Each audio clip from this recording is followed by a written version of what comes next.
So before we get into all that, I think, a lot of times when we start talking about pulmonary embolism, there, as far as the etiology is concerned, right? A lot of people immediately jump to prolonged travel, HRT, whatever. Do you want to back us up to the triad? The Virchow's? The Virchow's triad? Yeah, baby. Yeah. So most of us probably learned all this in school, but Virchow's triad, just 3 things that can predispose you to clot formation. So venous stasis, they've got some form of venous insufficiency.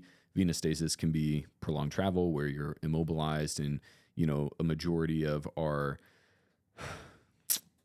venous inflow, right? As we have venous return to the right side of the heart, improving preload and cardiac output is from muscular contraction. So if you're not moving, you're not squeezing those vessels and pumping that blood up towards the heart, blood can pool on top of your valves and make you prone to clot formation. Another forms of venous stasis, whenever I was looking through this, that I think is important to recognize is maybe someone's got baseline cirrhosis or hepatic dysfunction.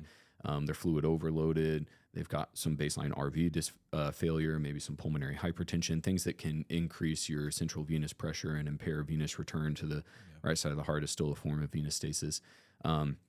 Any type of known hypercoagulable states. Mm-hmm. So those are going to be heritable hypercoagulable states, factor V Leiden, protein C, protein S, antiphospholipid antibody, but then things that people can be taking, right? Oral contraceptives, hormone replacement therapy are going to be big ones. Mm-hmm. And then obviously malignancy is a huge risk for being prothrombotic. Mm-hmm. And then any type of lower extremity injury. So if you've had a recent fracture,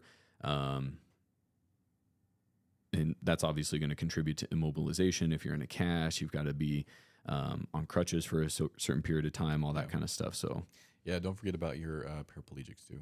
Yeah. Oh, yeah. Good point. Yeah, very good point. So, yeah, the triads, the Virchow's triads, as you said, in this, one of these states has to be present. Yeah. And that's the point of the triad is at some point, if your patient has a PE, they have met one of these criteria. And as it is, and I'm saying all these things because we have people listening to this cast across all forms of healthcare and in their education process. So again, I am just saying some of these things that may not be as clinically applicable, but test question wise. But obviously, I think it goes without saying, but obviously smoking is a huge risk for endothelial cell dysfunction, clot formation, and all that kind of stuff. So if they're a smoker, obviously that's a big risk for clot formation as well. Yeah. So just to recap: endothelial injury, venous stasis, or hypercoagulability.